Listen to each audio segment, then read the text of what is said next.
Donc, merci à tous.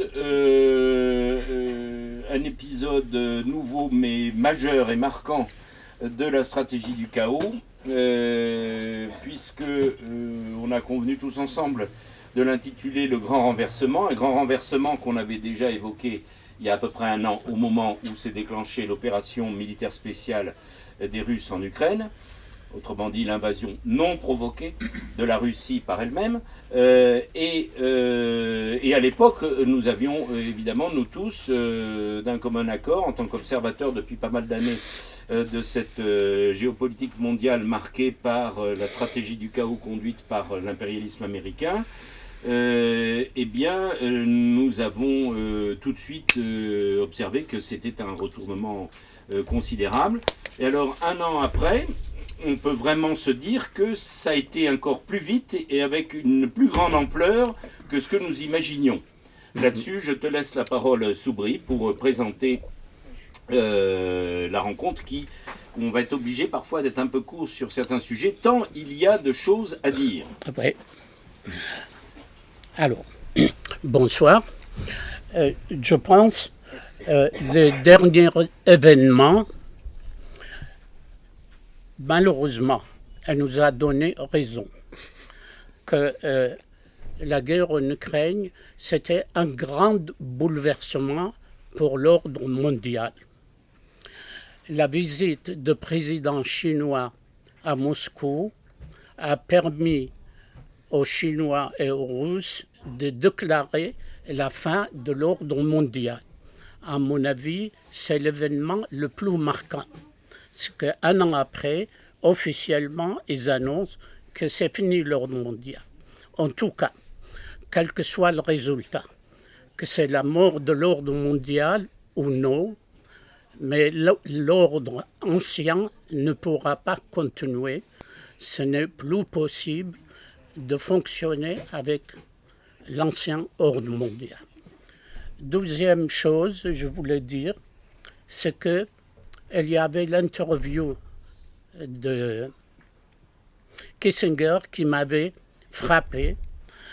Kissinger, un mois après la guerre, il avait dit on va vers une troisième guerre mondiale et ce sera une guerre peut-être atomique. Mais il avait également ajouté mais avant de rentrer dans la troisième guerre mondiale, il y aura une grande guerre au Moyen-Orient. Et bien, au Moyen-Orient, il y a un grand bouleversement, sans égal. Personne n'aurait cru qu'en Israël, un événement aussi important que le refus des soldats israéliens de s'engager dans la guerre. Et que les manifs, ils sont aussi denses, aussi importants que les manifs à Paris. Le grand bouleversement au Moyen-Orient, c'est bien entendu le rapprochement Arabie Saoudite et l'Iran, c'est l'agitation de tous les pays de pétrole, et c'est 12 points qui sont importants, qui nous permettront de discuter ce soir autour de ça, et bien sûr autour de quantité de choses que mes amis qui sont là, qui vont apporter toutes les informations, ce qui se passe en Syrie, en Irak, au Moyen-Orient, mais également en Europe. Bon, ce que tu dis est très intéressant parce que ce qui est important, c'est de voir que tout est lié. C'est-à-dire ce qui se passe en Europe, ce qui se passe au Moyen-Orient, ce qui se passe en Afrique et aussi ce qui se passe en Asie orientale, tout ça c'est lié parce que Taïwan, Mali, Centrafrique, Syrie, Ukraine, c'est la même chose en fait. Et ça c'est très important et c'est pour ça qu'on peut parler d'un basculement. Parce que c'est véritablement, effectivement, l'ancien ordre disparaît et on voit apparaître les éléments de ce qui sera le monde futur. Et ça a pris un an pour se faire, ce qui est extrêmement rapide à l'échelle de l'histoire humaine.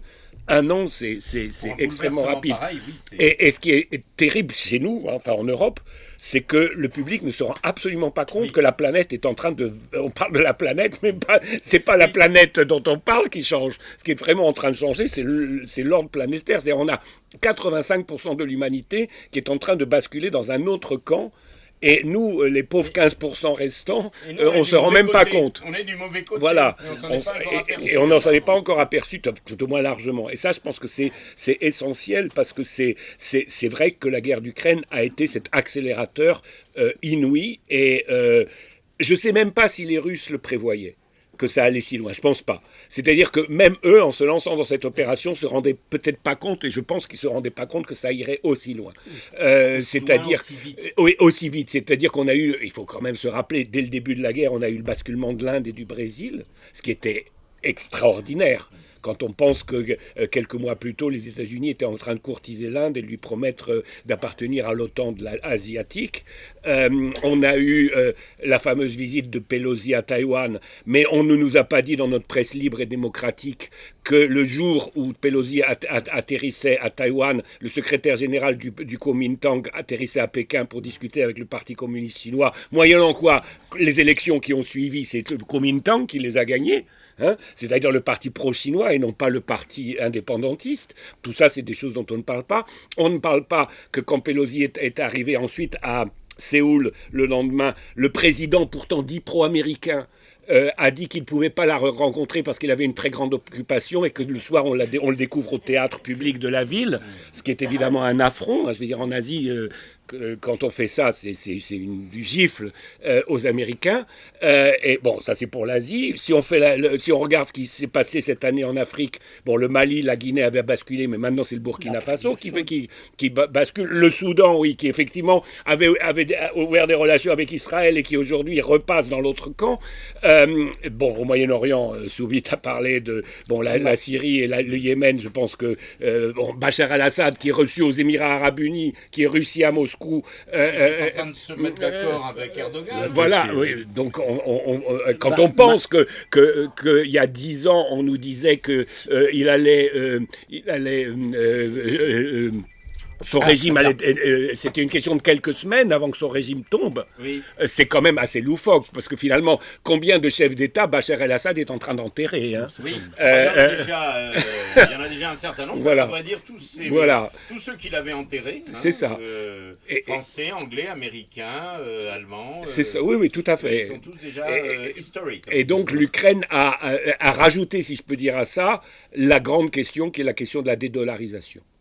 Parce que si la Russie ne s'est pas effondrée économiquement, ce que nos grands pontes prévoyaient, n'est-ce pas, avec les sanctions, c'est évidemment parce qu'elle a des accords économiques et qu'elle peut contourner justement les effets des sanctions et les effets du dollar. Et maintenant, je veux dire, le yuan est lancé, le rouble est lancé, et le ministre russe de l'intégration eurasiatique a annoncé qu'ils étaient en train de travailler, au moins au niveau des BRICS, sur une monnaie de transaction commerciale alternative par rapport au dollar, qui serait basée sur l'or, les terres rares, les ressources énergétiques, la démographie et l'eau. Et les monnaies locales. Et bien sûr, les monnaies locales.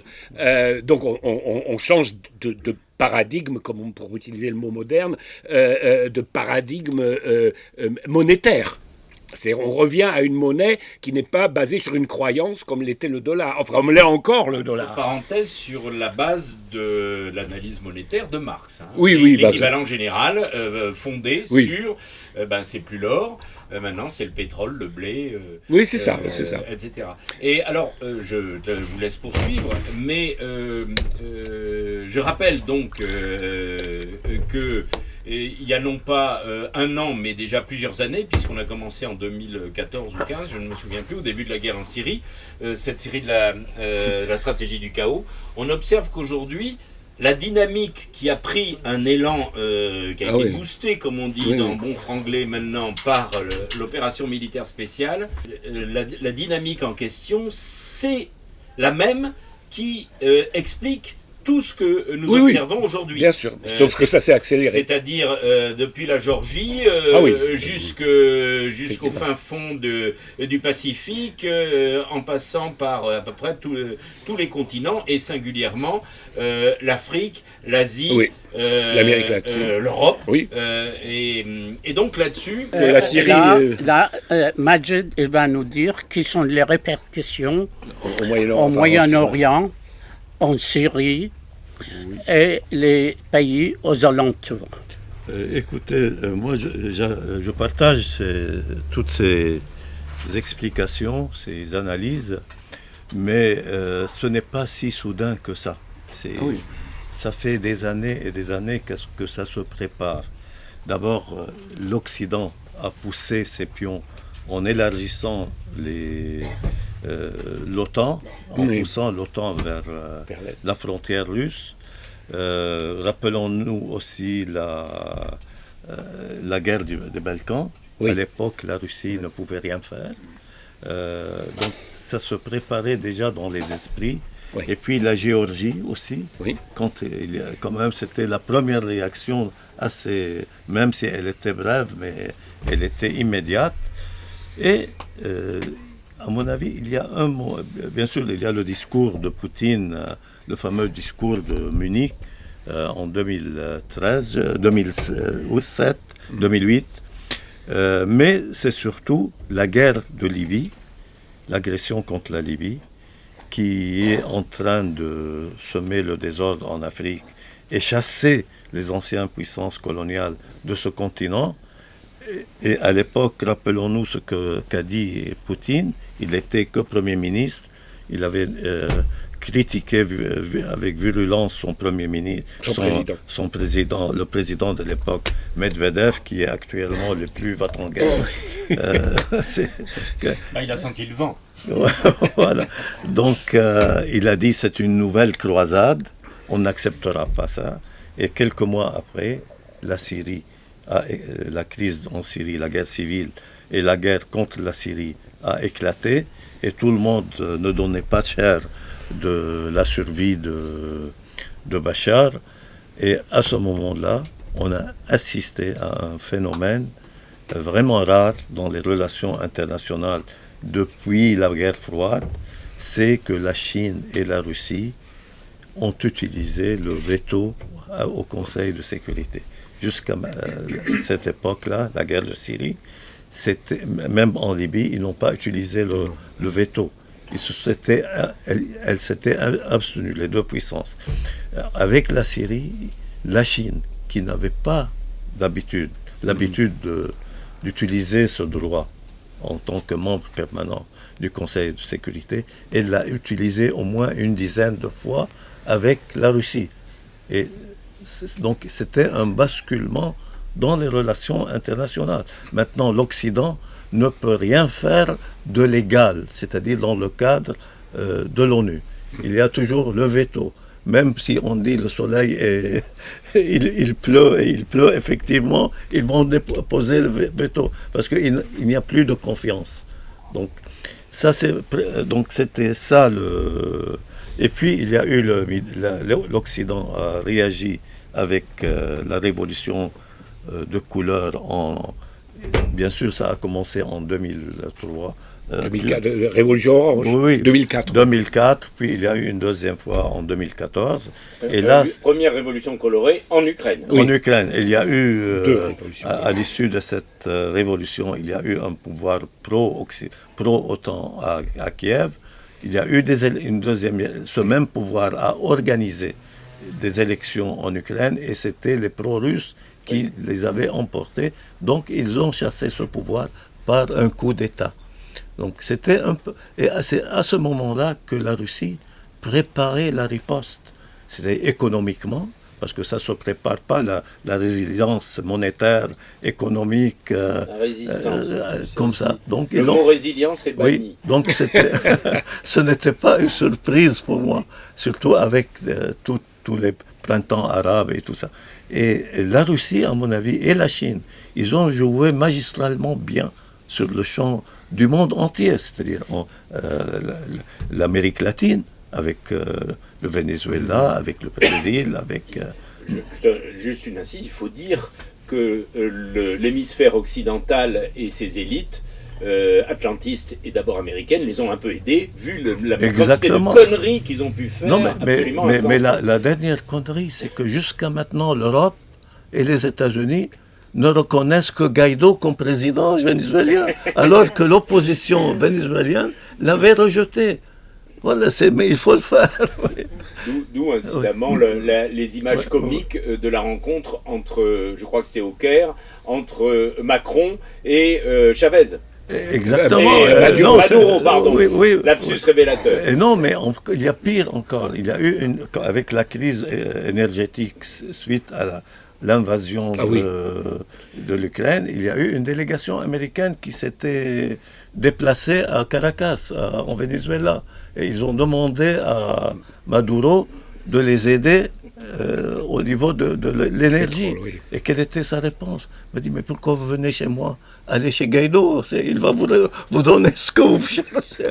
D'autant, juste une incise aussi, il faut se rendre compte, c'est quelque chose qu'on ne va pas évoquer aujourd'hui, qu'un des gros problèmes aux États-Unis, le fameux problème de la frontière mexicaine, actuellement, la très grande majorité des migrants potentiels irréguliers sont des Vénézuéliens que les Américains ont encouragés à partir de chez eux et que maintenant ils ont sur le dos. Il y a encore plus grave, c'est-à-dire qu'ils n'ont pas fait attention tellement ils sont arrogants, c'est-à-dire la création de l'OPEC+. C'est-à-dire la Russie pour la première fois se joint au carter des pays producteurs. Donc la Russie et l'Arabie Saoudite, c'est les premiers pays producteurs et exportateurs de pétrole. Donc c'est passé presque inaperçu. Mais on a vu le résultat il y a quelques mois je pense, quand les États-Unis avaient exigé de l'Arabie Saoudite de baisser, d'augmenter la production, ils l'ont baissé de 2 millions.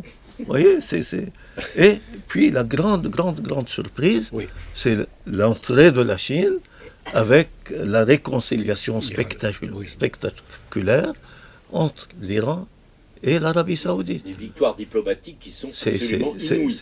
Inouïes. C'est-à-dire la Chine vient de déchirer, en fait, l'ordre instauré. Yalta, tu vois, ils l'ont déchiré. Et puis surtout l'accord saoudo-américain qui a été scellé sur le destroyer Roosevelt, avec le président Roosevelt, ça a été déchiré. Maintenant, l'Arabie Saoudite est suivie par plusieurs pays du Golfe, pas aussi de manière aussi ostentatoire, mais réelle. C'est-à-dire pour commence à faire la paix, y compris au Yémen. Voilà, la paix avant.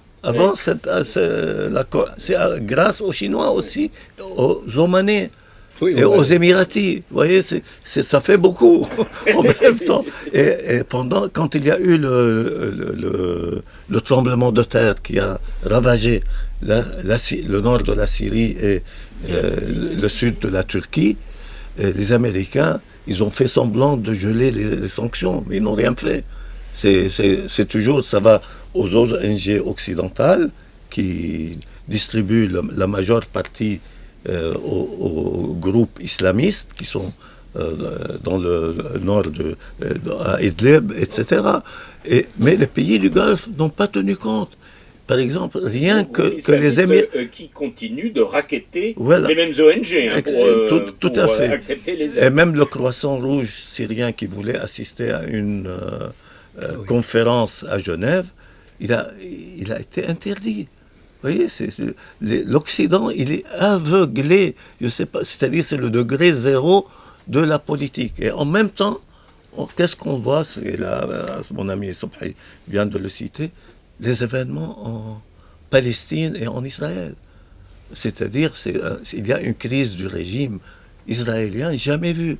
C'est-à-dire, tout le monde s'attend à ce que ce pays, ce régime, s'effondre de l'intérieur. Mais à moyen terme ou à long terme. Maintenant, ça s'accélère devant nous avec un gouvernement fasciste. Vous voyez, ils n'ont rien appris de l'histoire. Quand même, ce sont les rescapés, ou les rescapés de l'Holocauste. Quand même, ce qu'ils font avec les Palestiniens, les massacres, l'idéologie raciste et fasciste et tout ça. Et maintenant, ça se retourne contre les Israéliens eux-mêmes. En voulant mettre la main sur la justice, Israël devient comme un vulgaire pays du tiers-monde, entre guillemets, exactement la même pratique. Je pense que c'est important, juste un mot pour l'enregistrement, que tu rappelles ces événements, parce que chacun a pu observer le grand écho que ça a eu dans la presse française, c'est-à-dire à peu près nul, Oui. alors quand même que ça les occupait. D'une manière générale, tout ce dont on a commencé à parler, dont on va parler, qui est quand même d'une ampleur absolument phénoménale, mais notre presse, notre classe dirigeante, notre classe journalistique, médiatique, nos intellectuels et l'ensemble de notre classe politique étaient probablement tellement occupés à sauver la planète, au travers du 49.3, que évidemment tout ça, ça leur a un peu échappé. Donc nous sommes là, vous êtes là pour les réveiller un petit peu. Écoutez, je ne sais pas si ça, ils ont été surpris ou ils n'ont pas fait attention, mais ils étaient quand même menés par une idéologie. Oui, c'est ça. Auto-anesthésie. C'est-à-dire, ils ne voient plus. Chaque fois qu'il y a une opération de résistance palestinienne dans les territoires occupés, c'est toujours il faut sauver la démocratie israélienne. Maintenant, ce sont les Israéliens, la clique dirigeante israélienne qui est en train de détruire cette démocratie, entre guillemets. Vous voyez ? Parce que quand même, ce qui se passe là-bas, c'est inouï. D'abord, c'est un pouvoir presque minoritaire, à quelques voix près, c'est-à-dire c'est comme en France, je pense. C'est une majorité relative. Mais qui prennent des décisions qui engage l'avenir de ce pays. Oui. Ouais. La guerre, le fascisme contre les autres Israéliens, tu vois, ce sont surtout les partis racistes, fascistes, qui ont le pouvoir. Qui finissent d'ailleurs même par émouvoir leurs propres partisans. Et l'Occident n'a pas vu venir. C'est très important que tu soulignes ce point, et là, tu sais, le ministre, ça permet de mettre en perspective. Oui, parce que le ministre israélien qui est venu en catimini à Paris pour assister à une conférence, il a dit que les Palestiniens n'existent pas. Oui, ça, voilà. Ça a quand même été relevé par la presse, un petit peu. Un tout petit peu, très timidement. Mais, par la presse internationale énormément, notamment celle qui ne fait pas partie de l'hémisphère occidental, mais en France quand même il y a eu quelques... Le pouvoir en France s'était occupé par interdire à l'avocat franco-palestinien Salah Hamouri de donner une conférence à la mairie de Lyon. Et puis, cette décision a été invalidée par la justice, heureusement. Et tout ça, la presse n'en parle pas. Et quand vous regardez les médias français, mais quand même, on se croit dans un pays de tiers-monde. C'est-à-dire, vous avez, invité sur un plateau, et tous, chacun, surenchère par rapport à l'autre. Il n'y a aucune contradiction. Mais comment vous allez convaincre les autres pays avec votre idéologie de droits de l'homme, de la démocratie, que c'est ça, la démocratie c'est ça. La liberté d'expression c'est ça. Un mot comme transition, c'est d'autant plus significatif que, encore une fois, il y a une espèce d'opposition terrifiante politique chez nous, des luttes terribles, comme en attestent les événements qui nous captivent tous autour du 49.3, etc. Mais alors, tous ces événements sont complètement occultés de manière systématique et depuis longtemps. Il y a une dictature omerta médiatique. Il faut dire ça. Mais à l'heure actuelle, de fait que j'observe les informations, je zappe sur tous les télésatellites, j'observe deux courants importants qui dominent l'information en France. une chaîne très puissante qui est carrément pro-OTAN. Tous ces invités... Ils sont tous. Oui, Une chaîne. Non, mais je veux dire, j'allais dire, il y a, au-delà des énormes clivages soi-disant politiques, il y a un unanimisme étonnant, parce qu'il va d'un extrême à l'autre de l'échiquier politique. La totalité de la presse, y compris soi-disant la plus à gauche, la plus progressiste, la plus radicale, comme la plus à droite, y compris les chaînes que tu évoques, il y a au moins un point sur lequel ils sont tous d'accord, c'est pour être décisivement les larbins serviles de l'OTAN. Et d'aller encourager les courageux nazis ukrainiens au nom de nos valeurs démocratiques. Absolument. Et je constate que finalement, ce n'est pas des journalistes, mais c'est des militants. Ah oui. À l'époque, pour moi, le journaliste, c'est celui qui rapportait l'information. Les chaînes actuelles, ils sont militants pour une idée. Et ça leur enlève la qualité de journaliste. Mais pour revenir à ce que disait Majed, moi, ce qui m'a frappé, c'est la déclaration de Netanyahou. Netanyahou, il dit il y a un risque que le Hamas organise un coup d'État en Israël. Et je mets en garde tous les régimes arabes. S'il y a un coup d'État en Israël, on fera tomber tous les régimes arabes. Mais c'est impensable. Qui aurait pensé que Netanyahou faisait une telle déclaration? La presse écrite comme télévisuelle, elle n'a jamais rendu compte de ça. Ils n'ont pas rendu compte, si, ils ont invité le prince saoudien, Turki Faisal. Turki Faisal. Ils l'ont invité. Et c'est l'ancien chef des services. Voilà, il était le chef des services secrets saoudiens.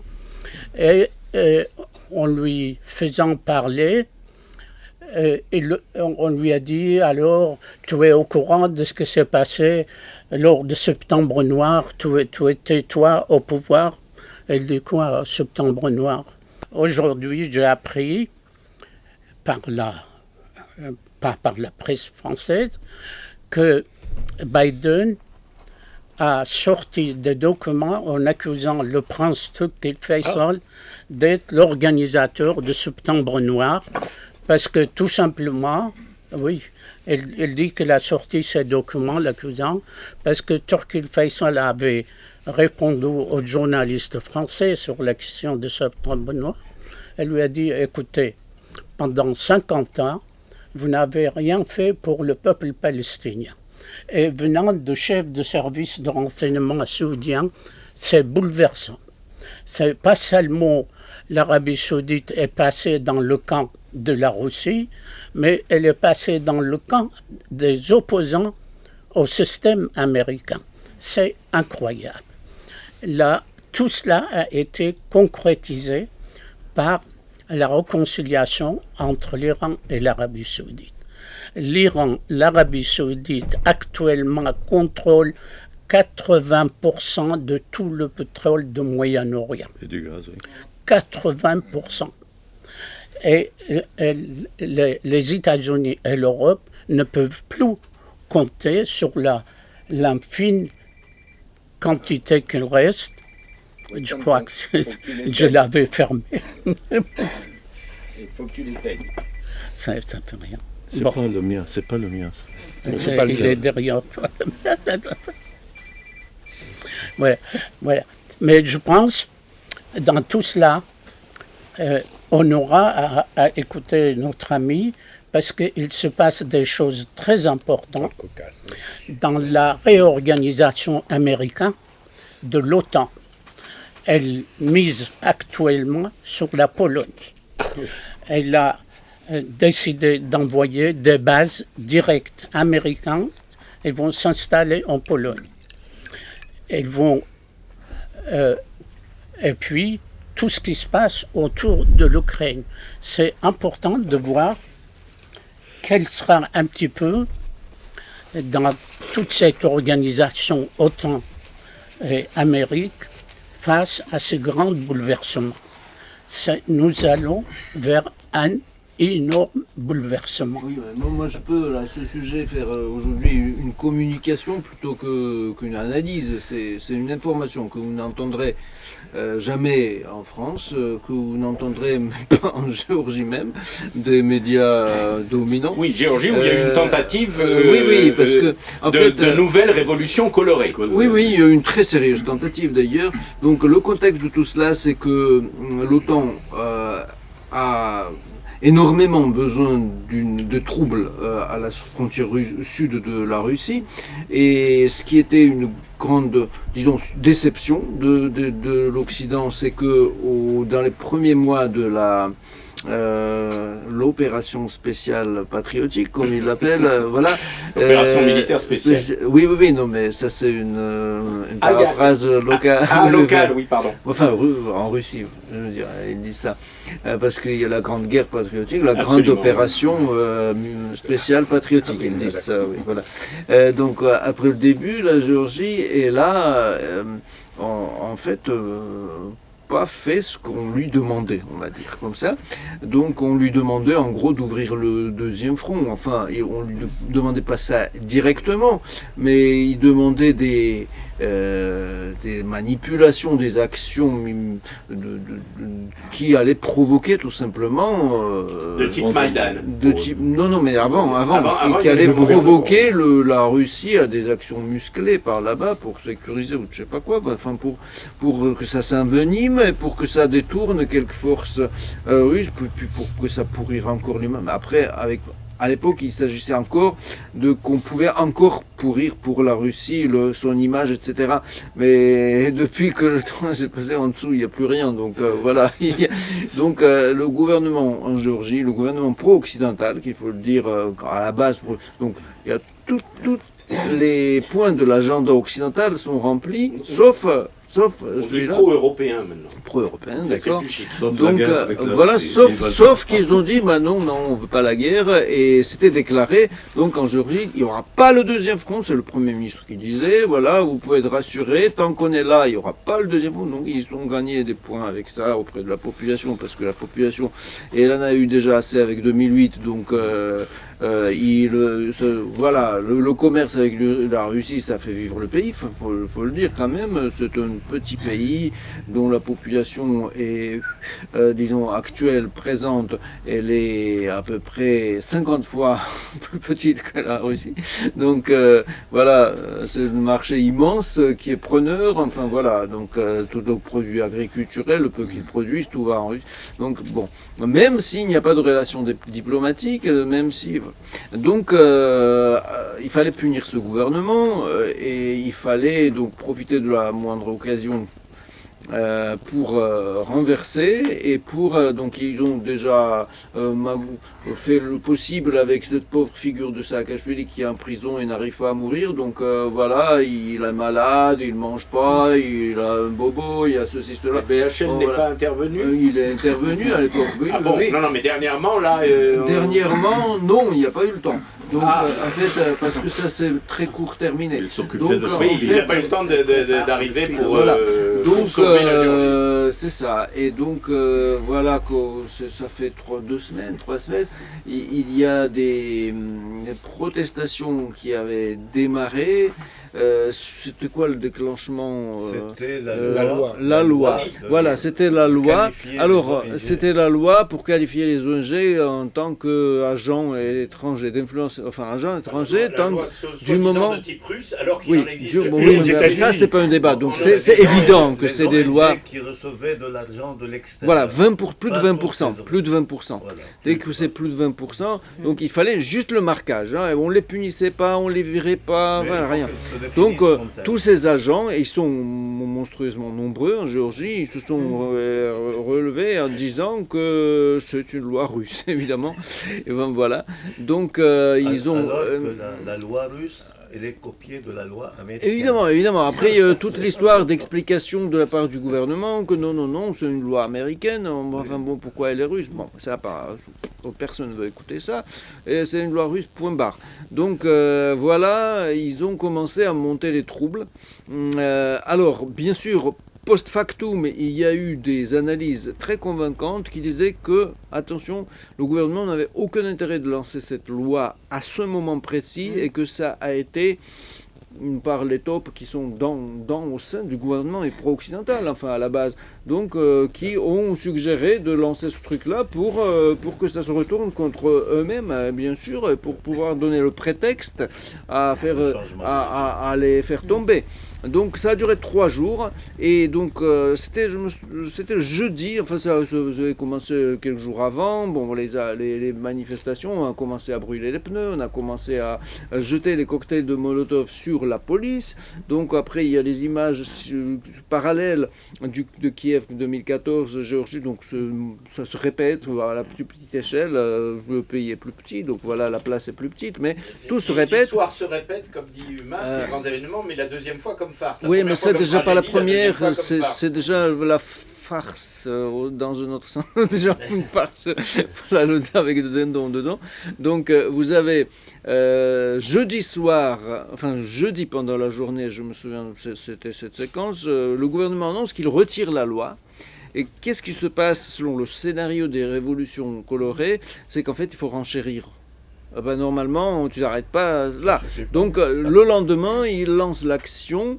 On se réunit, les gens sont bien chauds, les gens sont peu nombreux, il faut le dire, il n'y avait pas beaucoup de monde, il y avait quelques milliers, 3000, 4000, 5000, enfin par là, personnes.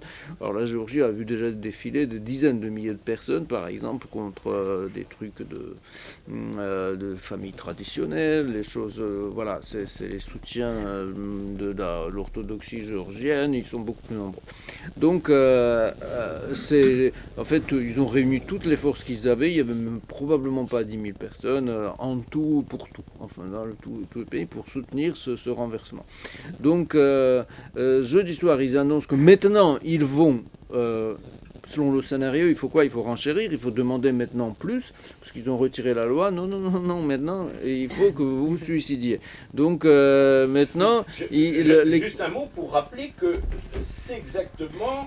le processus qui a eu lieu au moment de Maïdan. Il y avait un accord qui était signé, par les Français, par Fabius, donc, etc. En fait, c'est rodé. Normalement, ça devait s'arrêter. C'est rodé, c'est une occasion à chaque fois. Et comme dit Célestin, du coup, on en a remis une couche. Voilà, maintenant, ils vont jeudi. Donc, on est jeudi et on demande que...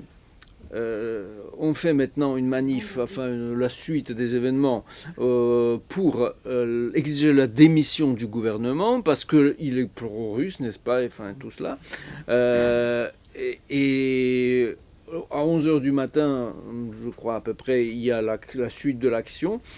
Et qu'est-ce qui se passe là à 11h du matin, le matin vendredi, eh bien, on voit la scène est en train d'être démantelée, tout est nettoyé, plus rien. C'est comme ça, du jour au lendemain. Et depuis, on n'en entend plus parler. Évidemment. Alors, qu'est-ce qui s'est passé? C'est que, pour information des présents et des présents virtuels, c'est qu'en Géorgie, il y a depuis 3-4 ans environ, qu'il y a un parti qui est monté, qui s'est constitué, qui s'est officialisé il y a vraiment un an, peut-être un an et quelques mois, qui s'appelle le Parti conservatif, qui se composait de jeunes, la direction du parti, ils ont 30 ans à peu près, qui sont adossés à des valeurs anti-occidentales, c'est-à-dire les valeurs occidentales, si c'est les valeurs européistes, écologie, LGBT, je sais pas quoi, tout le bazar. Donc eux, c'est tout contre, adossés sur l'église orthodoxe, mais franchement, dès qu'un religieux s'est mis à leur côté, le patriarcat, c'est-à-dire l'église officielle, l'a condamné. Donc c'est pas. Ils n'ont pas été quand même jusqu'à remettre des statues de Staline. Si, bien sûr, mais pas les statues, mais ils sont très respectueux de Staline, qui était géorgien, évidemment. Je précise pour les jeunes générations que Staline était géorgien. Oui, oui, oui. Séminaristes. Alors, donc, ce sont des gens qui se revendiquent d'être de droite, mais ils sont parfaitement de gauche, dans l'esprit de gauche normale. J'ai même retrouvé à ce sujet une phrase de Staline qui est absolument extraordinaire. D'ailleurs, dites-nous, qui peut me dire Staline était de droite ou de gauche? Selon les critères ça dépend quels critères. Voilà, c'est ça. Ça doit être ça. Qui peut Voilà. te dire qui est de droite et qui est de gauche? Oui, oui, mais je sais, c'est une question provocatrice, donc, parce qu'il y en a qui savent ce que c'est la droite et la gauche, et donc qui croient savoir. Donc Staline, en 1930, il a dit très officiellement, en allant à gauche, vous arrivez à droite. En allant à droite, vous arrivez à gauche. Il a paraphrasé une phrase. Oui, oui, non, mais c'était... Après, c'est nous n'allons pas prendre ce chemin-là de Magnan, etc. Voilà, c'est dans les œuvres, vous trouvez. Donc ça, c'est une phrase, bien sûr, qui était reprise et paraphrasée des tournures des contes, comme il était une fois. Enfin, voilà, dans des contes russes, il y a une phrase, en allant, il y a un chevalier sur la bifurcation, en allant à droite, tu vas perdre le cheval, en allant à droite, tu vas perdre la vie, etc. Donc là, il l'a paraphrasé drôlement en disant en allant à gauche, tu arrives à droite, en allant à droite, tu arrives à gauche. Donc voilà, c'est le parti à peu près qui va à droite pour arriver à gauche. Donc il y a toutes les revendications sociales, égalitaires, machin truc, tout ce qu'il faut, mais sous le slogan de garder l'identité, la géorgénéité, voilà, etc. Et qui est bien sûr la seule force, mais il est soutenu par un tiers de la population du pays quand même. Alors donc qui est la seule qui va quasi officiellement en Russie négocier avec les gens haut placés, qui revendiquent les négociations avec la Russie en disant que puisque le gouvernement ne le fait pas, il y a quelqu'un qui le fasse, alors nous y vont, quoi. Nous y allons. Donc eux, ils sont considérés comme pro-russes, comme agents de Poutine, évidemment. Donc alors, pour comprendre le niveau du truc, c'est que l'ambassadrice des États-Unis déclare officiellement qu'il faut interdire ce parti, arrêter, mettre en prison les membres à ce point-là. Oui, donc qu'il faut de la démocratie, évidemment, au nom de la démocratie, parce que ce sont des obscurs machin trucs noirs, voilà, force du mal. Donc c'est eux qui ont dit qu'on retient les gens pour qu'il n'y ait pas de trouble, mais si jamais il y a le nécessité, nous on sortira. Et tout le monde sait que eux ils savent sortir parce que il y avait des événements où ils ont empêché l'organisation d'une parade, comment ça s'appelle, le gay parade, la machin, voilà, Pride. Auparavant, ils sont en prison, les gars, pour 5 ans, juste pour avoir, et les gars qui ont balancé les cocktails Molotov sur la police, ils sont en liberté. Alors, voilà, actuellement. Donc, c'est un parti qui est bien poursuivi par le gouvernement pro-occidental, pour tout sauf la guerre. Donc ce gouvernement il joue sur 3 chaises, assis sur 3 chaises à la fois, à peu près avec une certaine efficacité quand même, parce que le pire a été évité, la guerre. Mais donc là, la nef a pris de l'eau, du coup, parce qu'ils ont vu qu'ils allaient être virés. Donc le Parti conservatif dit que, alors, si vous continuez, eh bien, il faudra défendre le pays et nous, on va être prêts. Alors, bon, dès qu'ils ont déclaré ça jeudi, ils ont plié bagages le vendredi, la révolution s'arrête net. Aucun média ne l'a dit, y compris, donc, ils ont dit indirectement ça. En s'attaquant avec une violence inouïe et ridicule à la fois dans les jours qui ont suivi sur les membres de ce parti, notamment parce que le parti il a fini par être disons maté, soi-disant par il y a eu un essai de la part des libéraux qui ont dit donc on était vendredi, n'est-ce pas, que lundi maintenant ils ont déclaré qu'ils allaient se rendre au bureau de ce parti pour, je sais plus, il y avait un des libéraux qui a dit que sa femme avait été insultée par les membres du parti, il fallait, bon, c'était tout monté, mais enfin bon. Donc, ah bon, là, on dit les dirigeants du parti conservatif, vous voulez nous chercher, bah on vous attend. Donc, quand ils l'ont dit, et ils ont fait, tout le monde vient nous défendre maintenant. Donc, ils savent que quand ça arrive, vous avez 10 000 personnes aussitôt, et les libéraux, lundi, donc où il devait y avoir l'action mardi, donc lundi ils arrivent, ils disent ah ben non, on vient pas. Donc mardi matin, il y a une action qui traverse la ville dans plusieurs sens du Parti conservatif. Donc c'est une grosse victoire. Ça, c'est l'erreur fondamentale qu'ont fait les Européens. Voilà, donc ils se sont. BHL. Oui, mais enfin bon, il y avait donc tellement le terrain était finalement les forces pro-occidentales, pour en résumer le jeu, étaient tellement faibles dans ce pays finalement, suite à l'absence du soutien de la grande partie de la population. Il n'y a que les ONG qui les soutiennent, et les facs, plus ou moins, qui sont adossés aux ONG, parce que des fonds d'occidentaux, des Erasmus, je sais pas quoi, enfin tout ce qu'ils reçoivent, et puis plus rien. Et que déjà il n'y avait pas assez de monde sur ce Maïdan, les médias avaient beau d'aboyer, il n'y avait pas de gens, et qu'il n'était pas assez fort pour contrer cette potentielle insurrection. Et alors là, l'Occident allait... Un pétard mouillé quand même. Oui, voilà, donc ça a été complètement raté, la tentative. Ça a renforcé les positions de ces nouveaux partis orientés sur la Russie et les intérêts locaux du pays. Voilà, et que depuis, ça n'arrête plus de prendre de plus en plus d'autorité, enfin disons, de bonne opinion dans le pays, et que l'Occident, il ne cesse que de perdre. Voilà les positions. Voilà une bonne nouvelle. Alors, pour l'Afrique, ce qui m'a intéressé ces jours-ci, c'est que les médias africains, après l'émission de mandat d'arrêt contre Poutine par le tribunal international, les Africains, ils disent c'est de faux mandats, ce n'est pas un vrai. Alors, pourquoi c'est un faux mandat?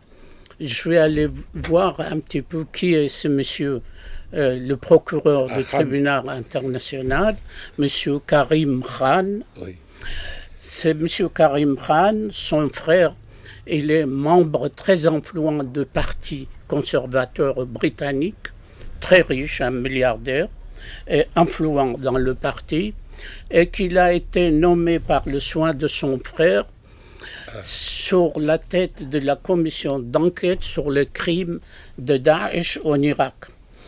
Et le monsieur Khan, il a conclu par son intelligence et ses qualités techniques qu'il y avait des crimes en Irak, mais il n'a jamais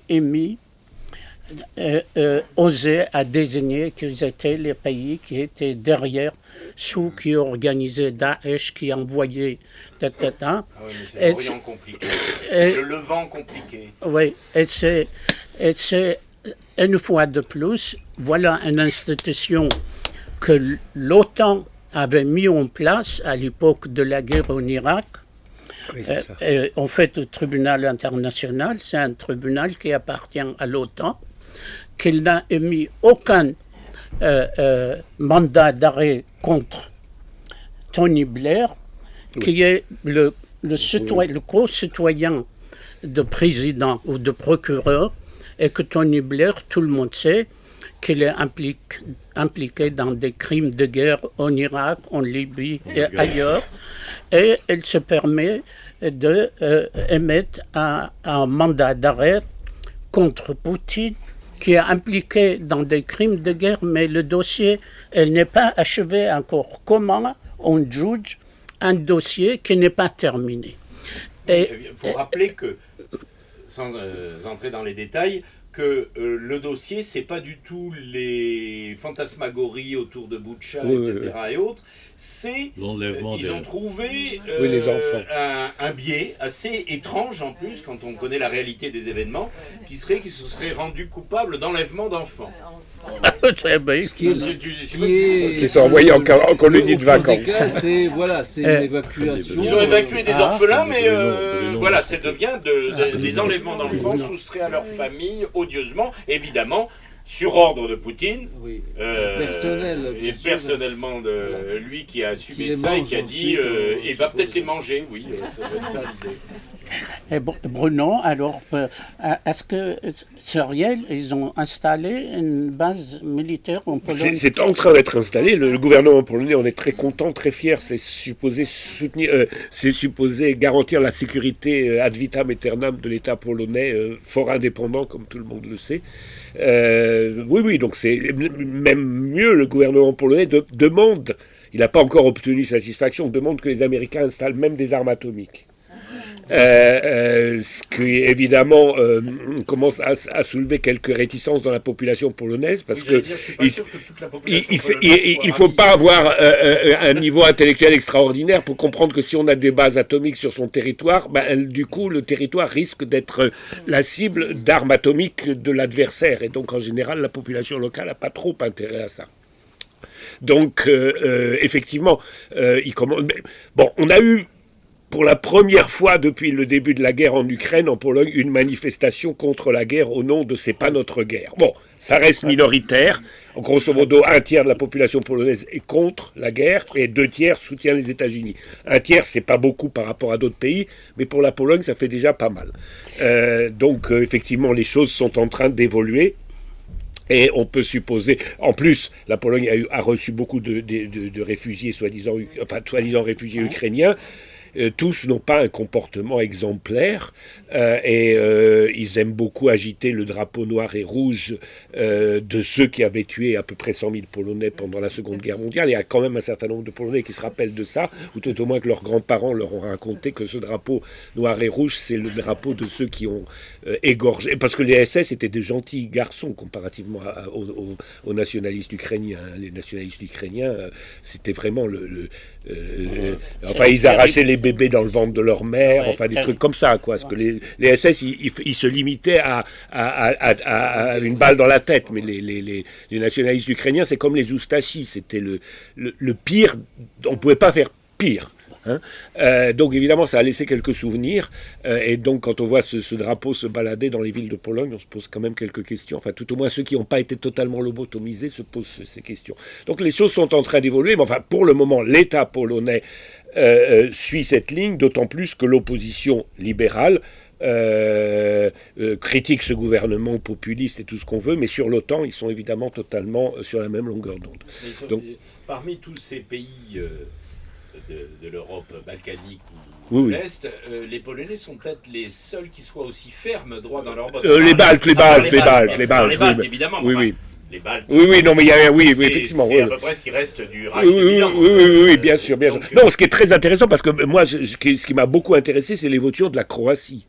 Parce que la Croatie était quand même connue comme étant quand même le bastion de tout ce qui nous est pas particulièrement sympathique. Et le président croate a déclaré quand même que la Russie faisait partie de l'Europe, qu'elle ne disparaîtrait pas de l'Europe, et que donc il faudrait tôt ou tard négocier avec elle parce qu'elle est en Europe. Donc ils sont venus au secours des Serbes là du coup. Oui, c'est ça. Oui, tout à fait. Et d'ailleurs même dans une phrase, le président croate a laissé entendre que quand même la Yougoslavie avait existé, que le Kosovo en avait fait partie. En plus. Alors, dans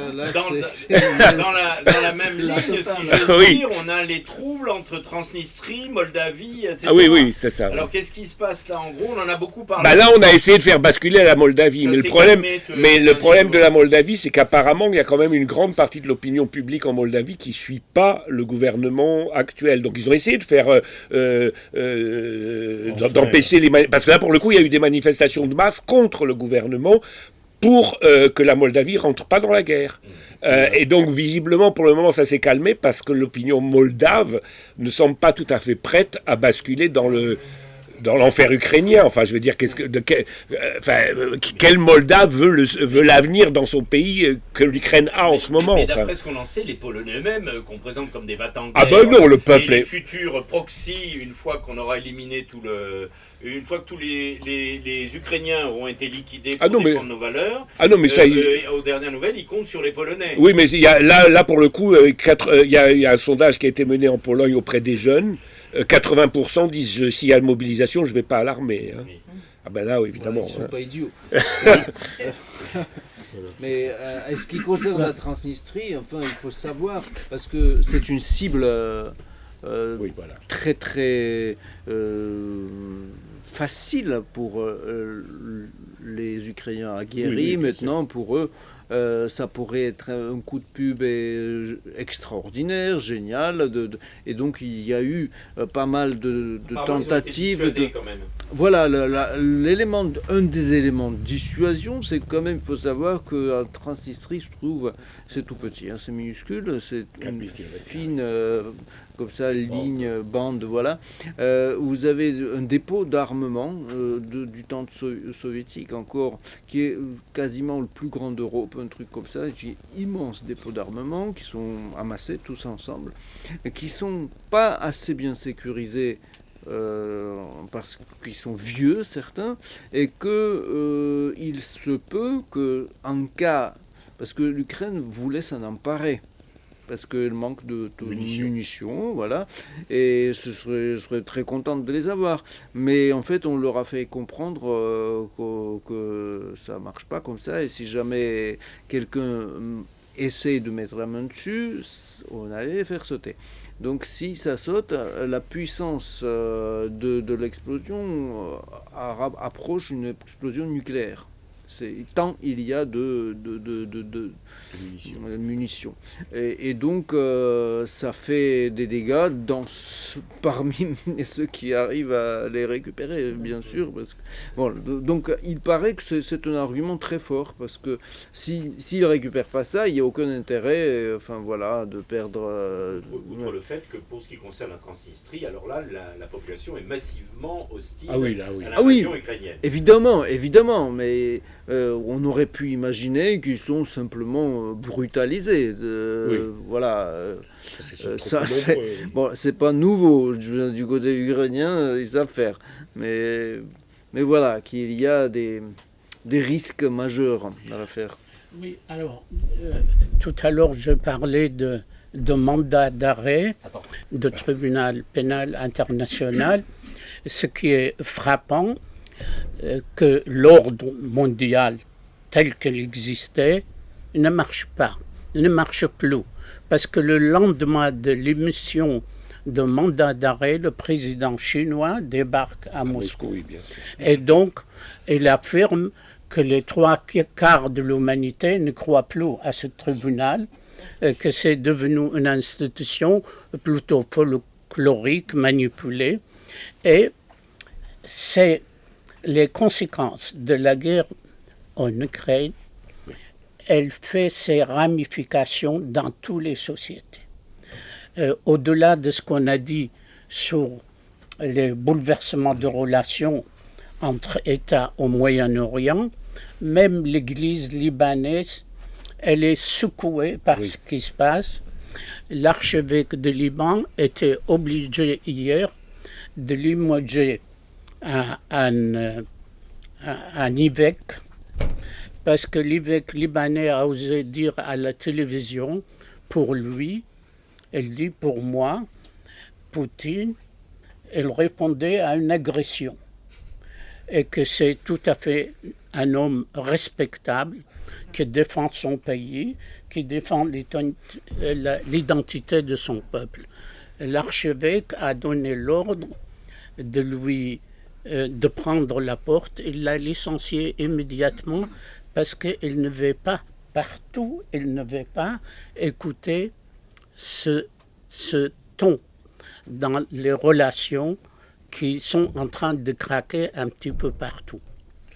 Je crois, ce que je disais au départ, que l'annonce faite à Moscou par le président chinois et le président russe, ils ont officiellement annoncé la fin de l'ordre mondial et qu'il y a un autre ordre qui est il est naissant, cet nouvel ordre, où ils disent on veut un nouveau ordre mondial ça ne soit pas inféodé par les États-Unis, mais que le multilatéralisme soit la nouvelle forme de gérer les affaires du monde. Et à ces propos, adhèrent pratiquement la totalité des peuples d'Afrique noire, comme la totalité des peuples du Moyen-Orient. Même les opposants de leur régime, ils croient, ils appuient cette demande. Donc le chaos provoqué par les États-Unis, ce chaos-là, il risque d'emporter la domination américaine et ce sera l'un des résultats de la guerre en Ukraine. Ouais. À propos de ce que tu viens de dire, donc à propos de l'Afrique, comme c'est l'occasion d'évoquer une organisation non gouvernementale qui a fait beaucoup parler d'elle, qui a commencé à faire parler d'elle notamment en Afrique, et qui est le groupe Wagner. Alors, le groupe Wagner, on va peut-être pas évoquer ce qui se passe en Afrique, mais je peux le dire en 2 mots parce que je connais assez bien la situation. Le groupe Wagner, c'est l'équivalent des fonds des Chinois, c'est-à-dire quand vous avez des problèmes de maintien de l'ordre et autres, principalement du fait des factieux que vous ont mis en place les Occidentaux, et qui ont été incapables évidemment de régler ça. Ce qui explique le succès triomphal de la tournée de Macron, enfin de la deuxième tournée, parce que c'est la deuxième tournée triomphale, tout aussi triomphale qu'il fait, avec les beaux résultats que l'on sait. Mais le groupe Wagner fait le job. Ce qui est assez marrant, c'est d'avoir entendu Macron raconter que maintenant la présence française militaire, ça va être des formateurs. Or, c'est précisément ce que font les Russes de Wagner en Afrique, hein, c'est exactement ça. Ils ne sont pas strictement au combat. Et alors, ce fameux groupe Wagner, dont on parle beaucoup du fait des événements militaires, y compris en Ukraine en ce moment, dans le Donbass même précisément, j'ai eu un écho que je vais faire confirmer par notre camarade Célestin, l'ensemble des pays, pas seulement africains, asiatiques, mais y compris en Russie même, en Fédération de Russie même, n'étaient pas du tout perçus de la manière dont on nous le présente. Ouais. Est-ce que tu peux évoquer ce point rapidement, parce qu'on a plein d'autres trucs à évoquer, c'est-à-dire qu'en fait c'est véritablement une organisation non gouvernementale, au sens c'est une très vaste organisation. Oui, c'est une organisation qui compterait plusieurs dizaines de milliers de militaires. Et plus beaucoup d'autres gens. Plus beaucoup de personnes qui sont aux ordi, qui sont dans la logistique, qui sont dans tout le circuit nécessaire pour le fonctionnement. La gestion. Oui, voilà. Alors, c'est une organisation le type des organisations militaires privées, c'est une chose en soi intéressante parce que en fait c'est pas inventé par les Russes, c'est vis-à-vis du monde de Westphalie, c'est une abomination, ça ne se peut pas. Enfin le pays peut avoir les forces armées, la police, etc. Tu peux pas avoir une personne qui possède une armée, quoi. Voilà. Mais comme c'était pratiqué beaucoup par les anglo-saxons notamment pendant longtemps, les Russes ont dit bon ok, alors on joue le jeu, quoi. Donc il y a c'était pratiqué par les anglo-saxons, notamment sur les territoires de l'ex-Union soviétique. Dans les conflits qu'il y a eu, ils ont joué un rôle sinistre, les armées privées anglaises notamment, voilà, notamment au Caucase, en Irak, etc. Où le sale boulot était fait par ces gens, puis hop, on se lave les mains, on n'a rien fait en fait. Puis les États ne sont pas responsables. Donc du coup, il y a la Russie qui a monté ce groupe. Ce groupe avait une réputation, entre guillemets, nazie au départ, puisqu'il y a un membre et puis plusieurs membres ensuite qui avaient des tatouages, je ne sais, qui se revendiquaient un certain nationalisme, etc. Mais il faut savoir une chose importante, parce que la Russie, enfin on ne l'arrête pas de le souligner, alors il est possible en Russie, en soi, et c'est possible d'avoir des nationalistes. C'est pas... Voilà. Mais... ou des fascistes russes, un fasciste russe, c'est en théorie possible, ça existe. Ça existe, oui. Mais la Russie fasciste, ça n'est pas possible. Parce que du moment où... il peut y avoir des individus tarés, ou je ne sais, tout ce que vous voulez. Mais du moment où le pays, Russie, adopte des orientations de ce genre, adopte, ça veut dire qu'il y a des forces significatives au Parlement, qu'il y a des lois concrètement sous-entendant des trucs comme ça, tout ce qu'on a vu en Ukraine.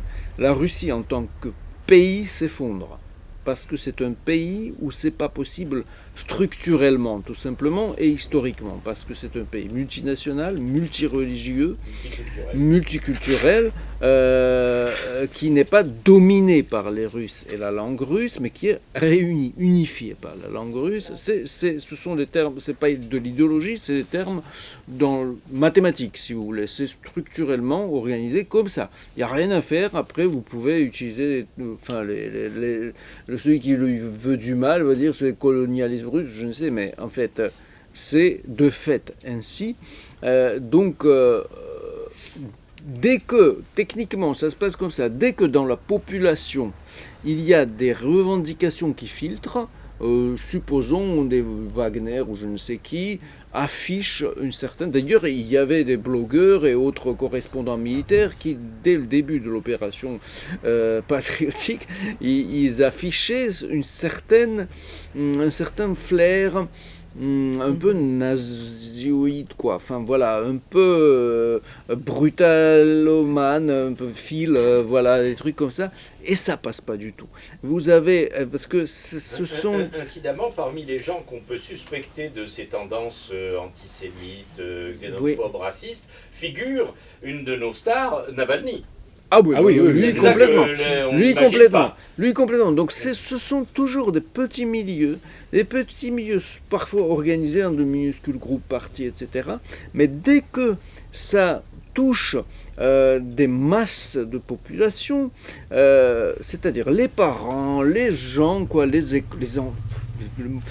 ça n'a pas cours du tout. Enfin, ça suscite un rejet, tout de suite un effritement de ces groupes parce que c'est mal vu, parce que ça se comprend pas, parce que voilà, personne n'est chaud.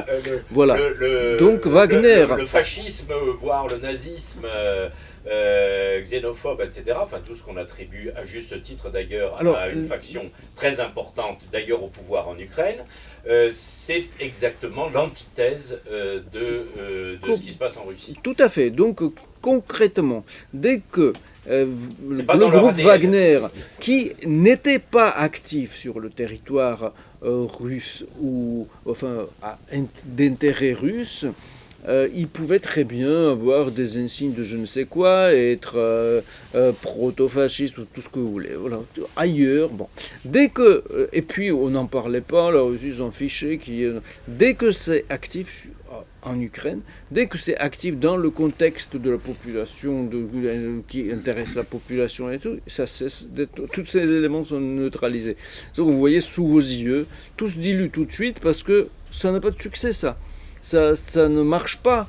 Ces gens-là sont à peu près refoulés tout de suite. Allez cacher vos trucs là, enfin voilà, où ils les effacent tout seuls parce que ils ne trouvent pas l'écho nécessaire. Donc tout cela s'avère être une sorte de coup de pub à un moment donné anti-russe et qui perd tout son caractère revendiqué comme ça fasciste pour devenir ce qu'il est maintenant.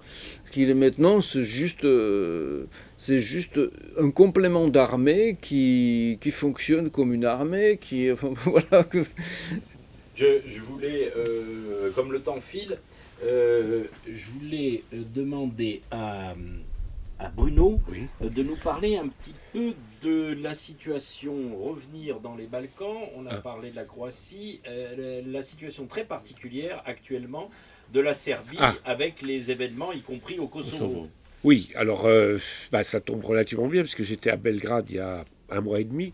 Et justement, à ce moment-là, les Serbes se posaient la question si, vu l'évolution de la situation en Ukraine, les Américains n'allaient pas inventer un deuxième incendie et que ça pourrait être la Serbie. Ceci dit, l'impression que j'avais de la rue serbe, c'est de toute façon, on n'a pas peur, nous, ici, on est déjà habitués. Mais la pression, c'est surtout l'Union européenne actuellement. Oui. C'est surtout l'Europe qui met une grosse pression. Oui. Mais oui, parce que... Pourquoi ? Parce que si vous remarquez, on a beaucoup parlé du Nord Stream, n'est-ce pas ? Mais on a aussi le Turk Stream qui arrive par le sud et qui remonte à terme, enfin il doit passer par la Turquie, la Bulgarie, la Serbie, la Hongrie, et même aller plus loin. Personne n'a osé s'occuper de saboter le gazoduc qui va vers la branche sud, hein, parce qu'avec Erdogan, ça se serait peut-être pas passé tout à fait de la même façon qu'avec Scholz. Hein. Et donc, ça explique aussi pourquoi beaucoup de pays... et ça explique aussi peut-être pourquoi la Croatie prend des positions qu'elle prend. C'est-à-dire, et pourquoi l'Autriche, parce que l'Autriche est très intéressante. Parce que l'Autriche, c'est le seul pays neutre qui a décidé de rester neutre dans le conflit actuel, à la différence de la Finlande, de la Suède, de la Suisse, et qui le dit officiellement que l'Autriche est neutre et pourra jouer un rôle de négociateur. Mais tout ça, c'est un peu lié au pétrole, au pétrole et au gaz, c'est-à-dire que par la voie sud, les pays d'Europe du Sud, donc Balkans, mais ça remonte jusqu'à la Hongrie, potentiellement Autriche et même Tchéquie, ces pays ont la garantie que le gaz russe pourrait continuer à arriver, la Hongrie en particulier bien sûr, parce qu'on en parle beaucoup, mais ça explique aussi pourquoi la Serbie, évidemment si la Serbie saute, tout ce que je viens de dire tombe à l'eau. Donc la Serbie est absolument stratégique. Parce que c'est par la Serbie que tout ça peut arriver vers l'Europe centrale, par la voie sud. Donc évidemment, les pays qui veulent entretenir la guerre en Ukraine doivent faire sauter la Serbie. Seulement la Serbie, c'est un morceau difficile à faire céder, parce que le peuple serbe, il existe quand même, et le peuple serbe, il n'est pas tout à fait décidé à tomber dans l'escarcelle de l'OTAN. Hein. Il a déjà vécu les bombes de l'OTAN. Voilà. Donc, faire sauter parce que le gouvernement actuel serbe, il est plutôt pro-occidental, c'est un peu une situation à la Géorgienne.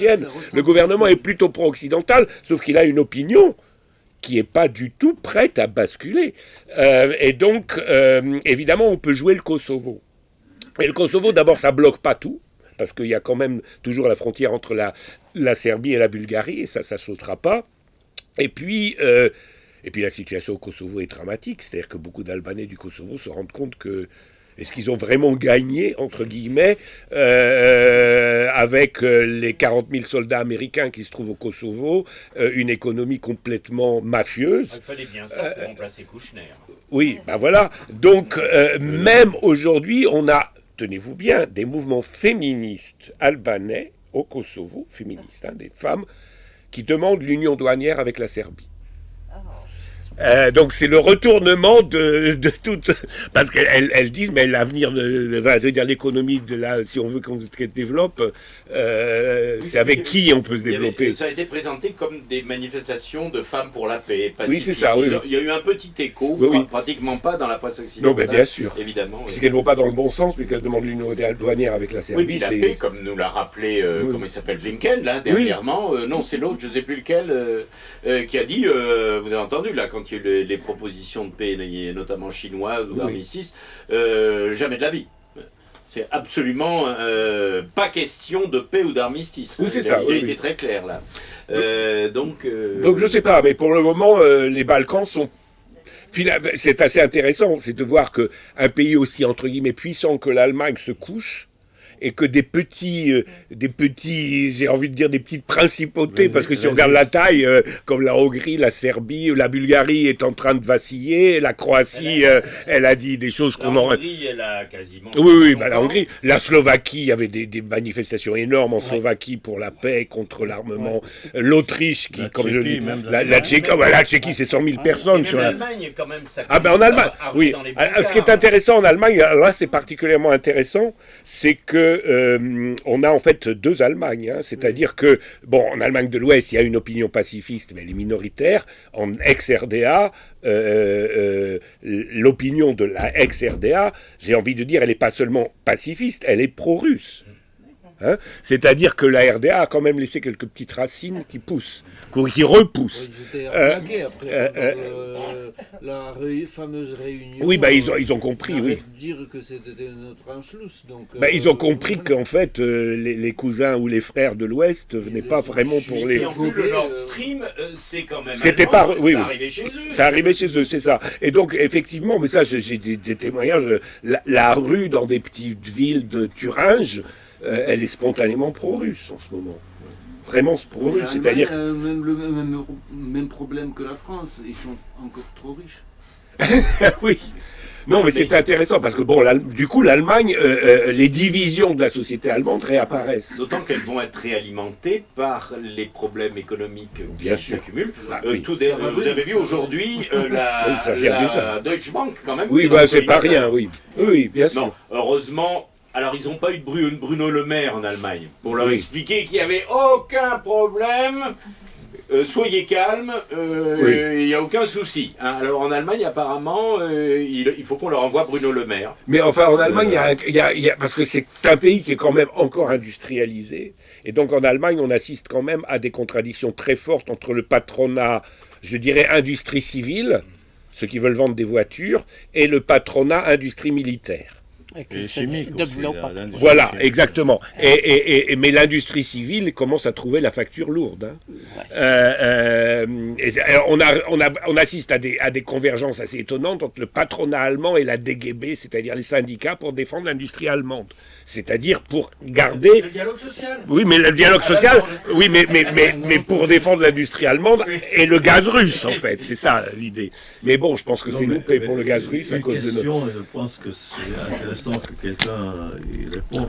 C'est-à-dire en France, avec les manifestations pour la retraite et puis aussi quand même qui s'accompagne de la perte du pouvoir d'achat, l'inflation et tout ça. Et aujourd'hui, on entend Macron confirmer son soutien à l'Ukraine. Oui, c'est ça. Et ça coûte énormément, bien sûr, des milliards. C'est-à-dire, est-ce qu'il y aurait un basculement? Il n'est pas tout à fait indépendant, je pense, dans son opinion. Là. Non, mais je parle de l'opinion française. Oui, je vois, mais la France profonde. Lui, il est poussé contre marée et vent de dire ce qu'il dit. C'est-à-dire... Oui, enfin, il fluctue pas mal quand même. Oui, de temps en temps. Il navigue à vue quand même un petit peu Macron en ce moment, parce qu'il s'est aperçu qu'il n'était pas franchement en position de force, pas seulement au niveau national, local, politique que tout le monde connaît, mais comme maintenant, apparemment, tout le monde a commencé un petit peu à oublier de sauver la planète, et plutôt ceux qui vivent dessus. Donc que le climatique ne fait plus aussi fortune que recette que jadis, que l'agenda vert qui est clairement mis en cause entre parenthèses, oui, bien sûr, et au plus haut niveau, aussi bien par les Russes que par les Chinois, hein, c'était dans les déclarations officielles aussi bien de Xi Jinping que de Poutine, ce fameux agenda des Khmers verts là, donc. Qui sont pour la guerre. Qui sont pour la guerre. En même temps, c'est ça. Ils sont contre l'énergie atomique, sauf la bombe atomique. À l'instar de Baerbock, quand même, qui est assez remarquable dans son genre. Alors tout ça, ça a du plomb dans l'aile, quand même. Que ce soit en Allemagne, mais aussi en France. Mais en France, pour l'instant, nous sommes dans une bulle. Comme je l'ai fait observer, on est tout accaparé par l'effervescence politique du pays, et donc on n'a absolument pas le temps de s'occuper de tout ça. Donc je pense que Macron va l'utiliser plutôt comme dérivatif, comme il l'a fait toujours, avec ses voyages à droite et à gauche, où il amène la paix. Mais donc la paix, mais ça il peut plus. Voilà, c'était le sens de ta question, oui. Alors, il s'est fâché avec tout le monde en plus. Je pense même la question des écologistes qui nous a animés depuis quelques décennies, là, elle commence à avoir de mal. Ils sont plutôt, j'ai l'impression que les Verts travaillent dans la clandestinité plus que... ils ont quelques personnes à l'Assemblée nationale qui tiennent des discours fantasques, mais où ils se sont un petit peu écrasés. La crise actuelle, le coût de l'électricité, le fait que la France, qui était producteur d'énergie, qui devient aujourd'hui dépendant et qu'ils vont payer des factures de gaz, d'électricité, et ils sont pratiquement mis en l'index. Ça a resté un petit peu les Verts par le biais de Cohn-Bendit à la télé, un petit peu qu'ils poussent l'Allemagne à aller rentrer en guerre. Mais et Jadot aussi. Jadot, il s'est écrasé. Mais quand Cohn-Bendit, malheureusement pour lui, il est gravement malade maintenant. Et les Verts, ils n'ont pas de porte-voix là-bas. Mais ce qui est frappant... Ils en ont trop. C'est ça le problème, c'est qu'ils ont beaucoup de porte-voix, mais c'est des voix dissonantes. Et le plus important, c'est que les manifestants en France, ils ont cramé la seule mairie dirigée par les Verts. Et c'est comme ça qu'ils ont empêché la visite de roi. De ça. Ah, grosse malheur. Le mec qui voulait aller à Bordeaux, ça a adjourné sa visite et Macron a dit, oui, ça sera à la fin de l'été, ça sera plus calme. Ça veut dire que les manifestations vont durer jusqu'à la fin de l'été. Oui. Et le régime la visite du roi Charles marquera la fin des hostilités. Peut-être la fin du régime. C'est pas ça. La restauration. Il faut signaler, même pour moi, même si la revendication des manifestants en France, elle se focalise sur la retraite, mais le fond de mécontentement, c'est tout ce bouleversement. C'est d'abord ce bouleversement, ça touche nos enfants, nos petits-enfants, c'est les générations à venir. Je trouve que le peuple français, il garde encore le sens de solidarité. Je suis impressionné, ça fait 3 mois de suite de manifs plus grandes. La dernière était fantastique. Et celle qui va venir le mardi prochain, ça sera encore plus important. Et Macron, les journalistes, elle dit il est hors sol. Mais en réalité, dans sa tête, il est déconnecté. Elle n'a plus aucun intérêt en France. Elle n'attend plus l'adhésion du peuple à ce qu'ils disent. Elle pense ailleurs. Elle voyage dans sa tête. Dans 2 ou 3 ans, elle ne sera plus candidat. Donc, elle veut satisfaire les institutions internationales. Qui l'ont placé. Le premier téléx qu'il a reçu le jour de vote de Parlement, c'était le CDU. Elle lui dit, tiens beau, ne recule pas. Donc, oui, excuse-moi, c'était important ce que tu viens de dire, j'en ai pour une seconde, c'est qu'à propos justement de cette énième réforme des retraites, on oublie assez facilement que c'est une consigne européenne, une campagne de Bruxelles, tout simplement. C'est pas un souci de Macron d'exaspérer tout le monde et ainsi de suite. C'est les institutions mondialistes qui exigent de lui. Le paradoxe, c'est que tous notamment nos verts, de plus en plus verts de gris, eh bien, ce sont des européistes convaincus, évidemment. C'est y compris au nom de l'Union européenne et de ses valeurs qu'ils nous envoient qui qui finance les nazis en Ukraine et le massacre des Ukrainiens jusqu'au dernier Ukrainien. Et voilà, au nom de nos glorieuses valeurs. Mais notamment les écologistes, singulièrement d'Allemagne, mais en France, ça ne se remarque pas trop parce qu'il y a une espèce d'unanimité dans cette espèce d'ineptie délirante. Mais il y a ce fait qu'on oublie que tout ça, c'est Europe Écologie Les Verts, ne pas oublier, plus de génération maintenant, et donc ils sont d'abord et avant tout européens, et cette loi des retraites, elle est typiquement de mise aux normes européennes. Voilà. Alors qu'elle est inutile. Parce que c'est... Oui, attends, on va pas entamer ce débat-là maintenant, on a pas beaucoup d'autres choses. Absolument. En tout cas, il faut se féliciter qu'il reste encore cet élan de solidarité chez le peuple français. Moi, j'attends des échos, j'ai des cousins, des frères, des amis dans d'autres pays d'Europe, au Canada, en Amérique, et tout le monde dit, il faut soutenir le peuple français. Ils voient ça, c'est incroyable, 3 mois de suite.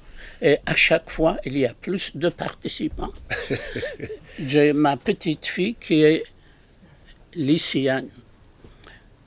Elle m'a téléphoné lors de la manif. Elle m'a dit, écoute, on a eu un prof absent. Nous sommes partis avec tous mes camarades 60 pour aller à la manif. Et on est terminé pour retourner rattraper le cours suivant. Ça, c'est une jeunesse qui est en train de voir une forme qu'on n'avait pas connue. Moi, dans le passé, lorsque les lycéens descendaient dans la rue, ils ne voulaient plus rentrer ni à la maison, ni à l'école.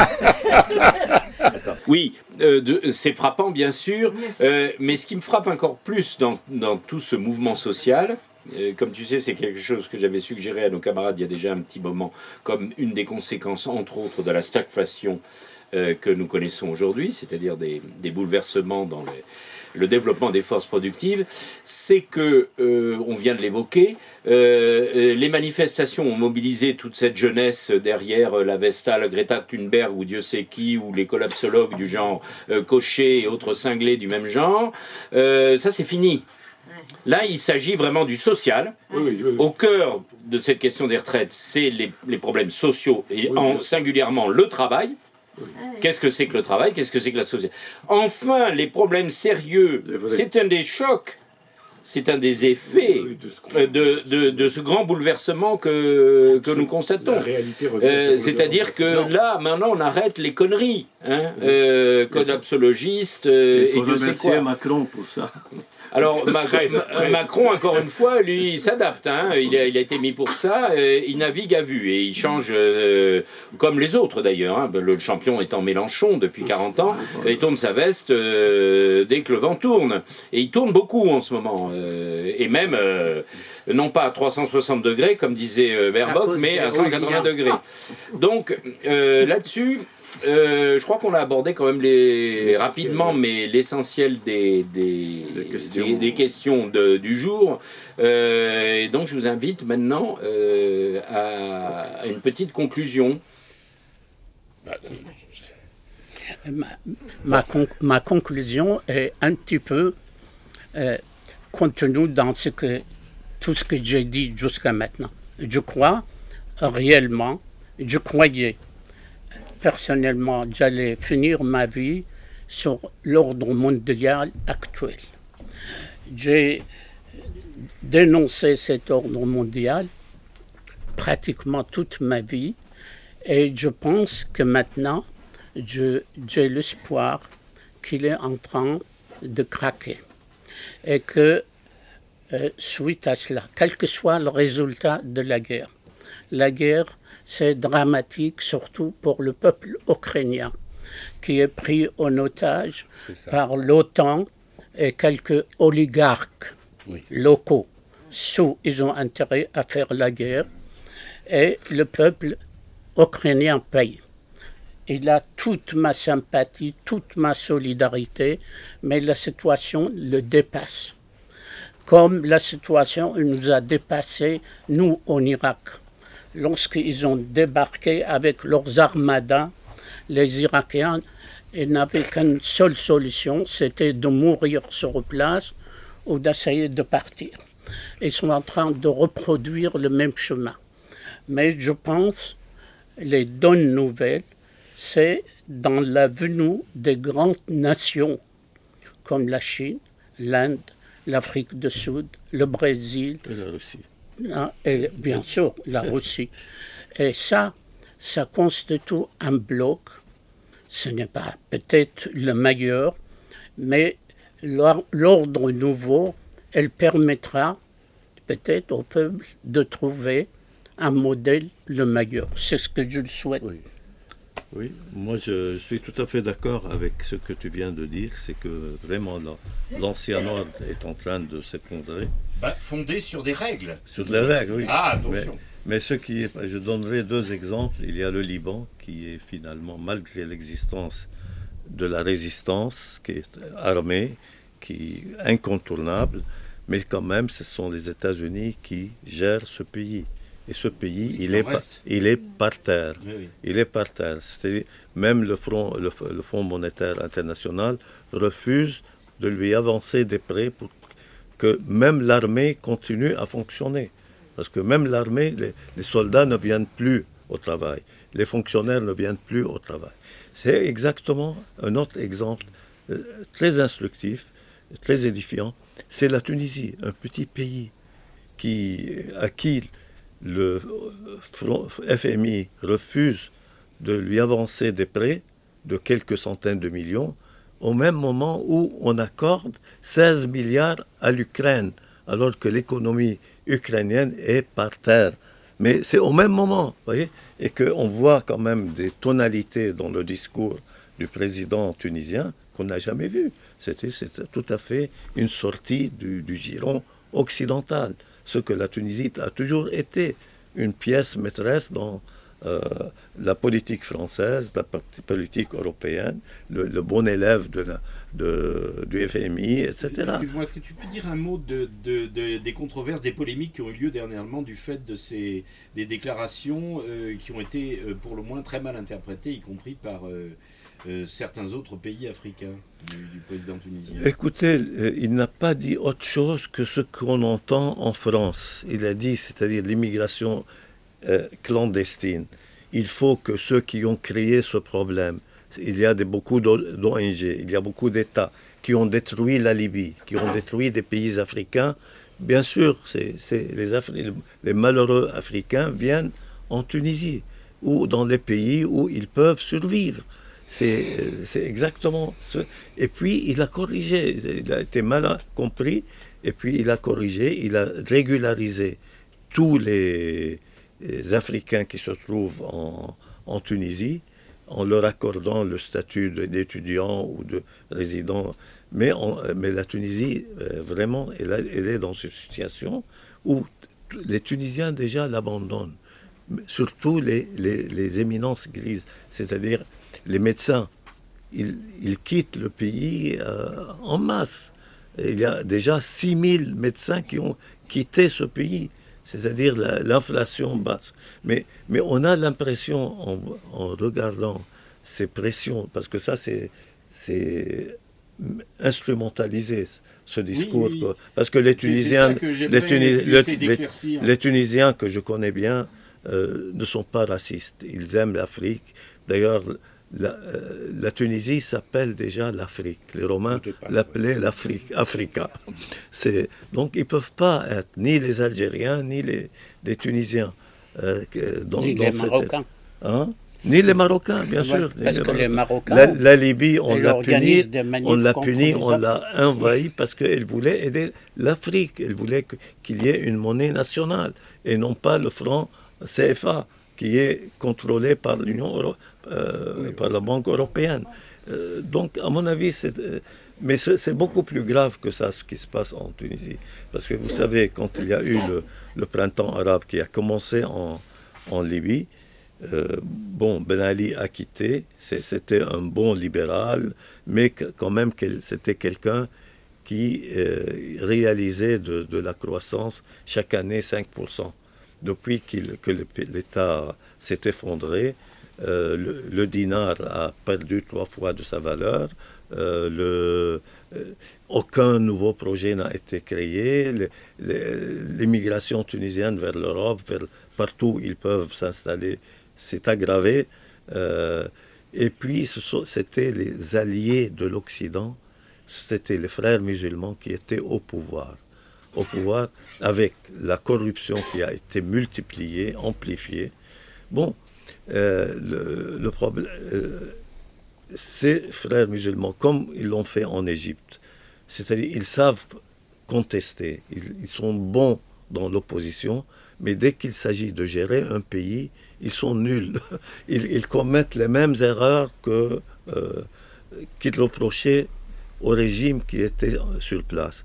Donc, ils ont fait une constitution qui ne permet pas la stabilité ou l'émergence d'un gouvernement stable et responsable. Donc, c'est comme au Liban. Au Liban, jusqu'à maintenant, on n'a pas un président. On n'a pas un premier ministre légitime. C'est un peu et c'est ce qu'on a voulu faire en Irak. Là, rappelez-vous, pour choisir un premier ministre, on a patienté 1 an, 9 mois ou 1 an. Donc, ils sont allés trouver un Soudanais pour le même premier ministre. L'actuel président tunisien, c'est un bon juriste. Il a été élu avec 70% de voix. Et puis, il s'est rendu compte qu'il n'y a pas de tribunal constitutionnel. Pourquoi? Parce que tant que les islamistes ne pouvaient pas nommer les membres, avoir la majorité dans une telle structure, ils ont fait de l'obstruction. Et lui, c'était le seul organe qui aurait pu s'opposer à lui.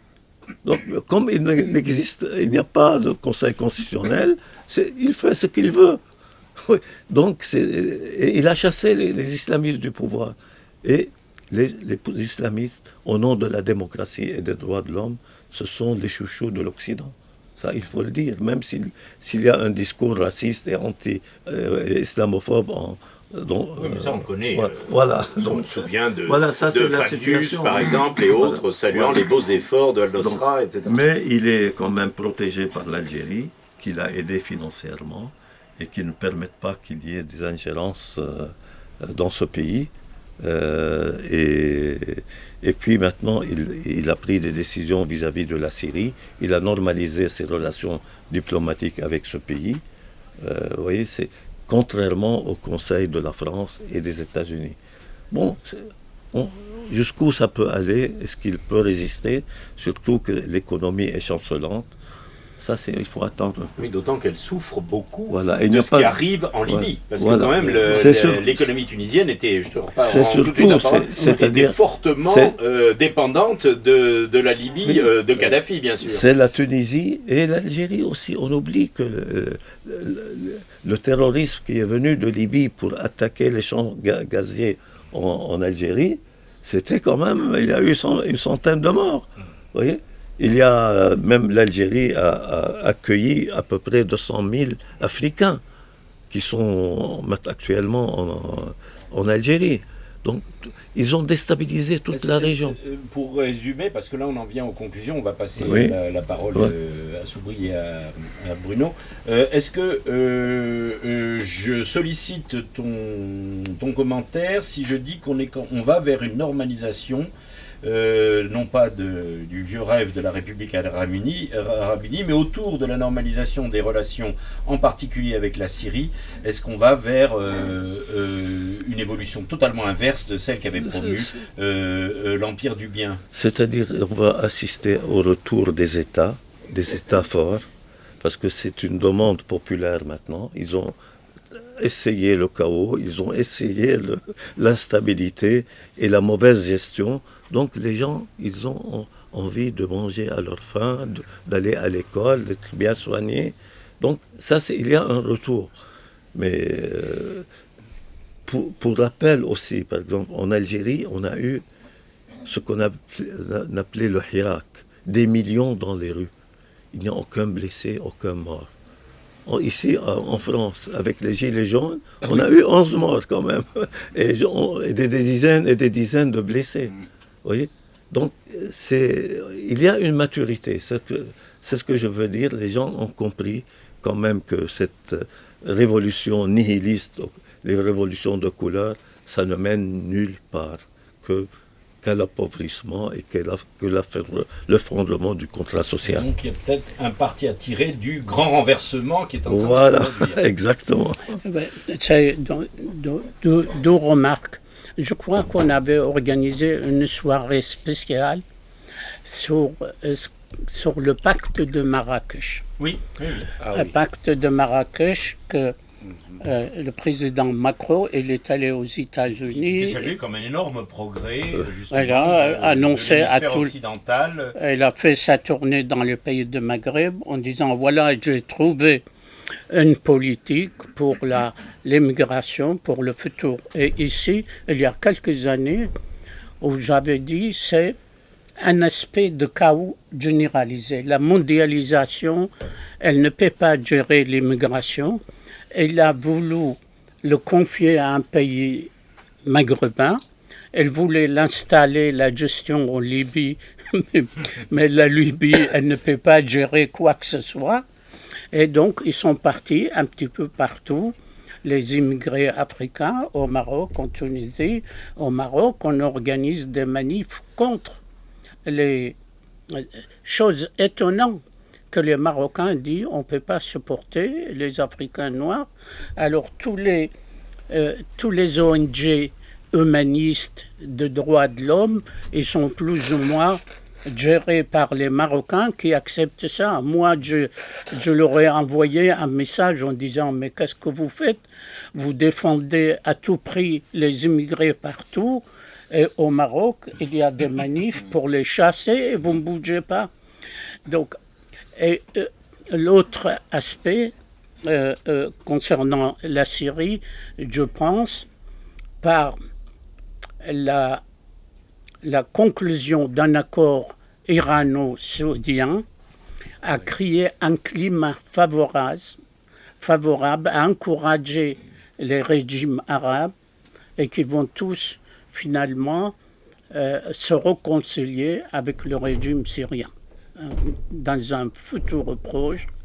Ne serait-ce que parce que c'est leur intérêt, tout simplement. Oui, bien sûr. Il n'y a absolument aucun intérêt à amuser la galerie pour le compte des Américains. Parce que surtout que les Émirats arabes unis et l'Arabie saoudite, l'extrémisme islamique, le wahhabisme et les frères musulmans, c'est devenu une idéologie qu'on qualifiait de terroriste. Vous voyez, ce sont les pays où ce courant est né. Vous voyez, c'est avec le prince héritier. Voilà. Le prince Ben Salman, il a fait une chose fantastique, c'est qu'il a mis en prison tous les idéologues des frères musulmans, des wahhabites, ils sont en prison actuellement. Donc ça crée un climat nouveau. Et la normalisation avec la Syrie, ça va chagriner essentiellement... Avec l'Iran ? Oui, ça va chagriner les Américains. Les Français. Les Français qui avaient... annoncé c'est la finie, l'opposition démocratique syrienne qui va apporter le progrès au Moyen-Orient, va voir ce qui se passe au Moyen-Orient. Même les Israéliens, ils accusent les États-Unis en disant les États-Unis, elles organisent des révolutions colorées en Israël. C'est chose incroyable. Donc, voilà. Je te parle. Alors, oui, Bruno. vient d'être reçu par l'Arabie Saoudite. Hein. Oui, c'est ce qu'on évoquait. Oui, il y a cette normalisation générale, non seulement évidemment au sommet entre l'Iran et l'Arabie Saoudite, mais ça déclenche, y compris un processus de paix au Yémen. Au Yémen, c'était avant la rencontre même. Hein. Oui, je pense que ce qui est aussi important, et un peu, ça résume ce qu'on a dit, c'est qu'on a aussi le retour de l'économie réelle. Absolument. C'est-à-dire que notre Occident a économie virtuelle, l'économie de l'intelligence, les services, les services, je ne sais pas trop quoi. Aujourd'hui, le basculement se fait en faveur de pays qui produisent quelque chose. Hein, si la Russie a tenu, c'est parce qu'elle est excédentaire en termes de production agricole, parce qu'elle est un pays qui produit énergie, etc. La Chine, elle a des industries. Malgré tous les blocus qu'a subi l'Iran, il s'est développé. L'Inde est une puissance industrielle, le Brésil. Donc en fait, on a le retour des pays qui produisent quelque chose de concret. Et ça, je pense que c'est aussi très important. Et ça explique aussi pourquoi la nouvelle monnaie sur laquelle ils sont en train de travailler doit être basée sur des valeurs concrètes et pas sur une espèce de croyance mythique que le dollar, il est in God we trust, quoi. Oui, mais non seulement c'est très important et je dirais plutôt encourageant pour tous ces pays-là qui représentent quand même les 2/3 de l'humanité et les 3/4 des ressources, mais c'est très inquiétant pour nous. Oui, parce que nous, on a pris le mauvais bateau. On a choisi l'autre côté du rideau de fer que les Finlandais sont en train de refaire. Là, Oui, mais c'est l'autre côté. Sauf que voilà, c'est le problème. C'est ça. Non, bien sûr, ça c'est le problème, c'est que nos dirigeants nous ont menés dans le mur et que le problème, c'est qu'on y c'est le problème, c'est qu'on y arrive dans le mur. Oui, et que on est au pied du mur, mais d'un autre côté, les Américains sont en train de brûler leurs vaisseaux derrière. Donc, qu'est-ce qu'on va faire, nous ? Voilà. Qu'est-ce qu'on va devenir ? C'est ce que chroniqueur Afrikazi avait écrit un article, droit dans le mur en klaxonnant. Bon, alors, voilà. C'est plus le mur de Berlin pour l'instant. Il sera à l'envers, quoi. Il s'est inversé. C'est-à-dire que bientôt on va fuir en Russie, quoi. Voilà. Donc on avait évoqué d'ailleurs il y a un an, quand avait démarré l'opération militaire spéciale et qu'on avait déjà parlé d'un bouleversement fondamental, donc tectonique. Le coup d'envoi et les choses sont parfaitement vérifiées. Donc là, c'est plus le mur de Berlin. On n'est plus dans la même perspective. Là, je vais prendre. On a essayé d'évoquer pour les Français ce dont on n'en parle jamais, c'est-à-dire ce qui se passe de quand même a priori beaucoup plus important que beaucoup d'autres choses pour leur avenir et surtout celui des générations futures, mais sans doute également la nôtre, tellement ça va vite. Voilà, le résultat, c'est quand même assez inquiétant pour nous à partir du moment où on a fait ce choix. Rappelons-le, on en a parlé souvent ici. Plutôt que l'Europe de l'Atlantique à l'Oural, voire Vladivostok, d'être l'arbin servile de la nation d'exception. Oui. Alors, je ne sais pas, est-ce que ça va une ultime, il reste encore quelques minutes sur le truc. Est-ce que Célestin veut faire un commentaire là-dessus? Parce que justement, la Russie, elle est au milieu de ça. Et elle est en train de faire le choix de l'Orient. C'est vrai, en fait, c'est que le monde occidental, c'est bazardé, c'est gaspiller tout ce qu'il représentait en tant qu'attrait, puisque après l'effondrement, de l'Union soviétique, qui jouait le garde-fou quand même pour l'Occident, parce qu'il fallait paraître au moins, il fallait paraître qu'il se développe, ou se développer tout simplement aussi, depuis qu'il n'y en a pas, donc la Fédération de Russie ou l'Union soviétique, l'Homo soviéticus, ils se voient comme européens, hein. Oui, mais il se voit comme européen et il croyait, il l'est bien sûr, mais il croyait qu'avec la découpe de son pays, son empire, si l'on veut, différent, que ça allait être l'amour comme cochon avec l'Europe et qu'ils allaient tous fusionner et que ça sera la paix éternelle et je ne sais plus quoi, le monde en rose. Mais donc, en fait, l'Occident, je veux dire, les États-Unis, évidemment, le monde anglo-saxon, qui a tablé sur l'idéologie de l'arnaque, l'univers de l'arnaque, finalement. L'empire du mensonge. mensonge. l'empire du mensonge, tout à fait. Voilà, il l'a dit déjà, mais on le disait depuis longtemps. Enfin, moi, je appelle ça escrocratie, en fait.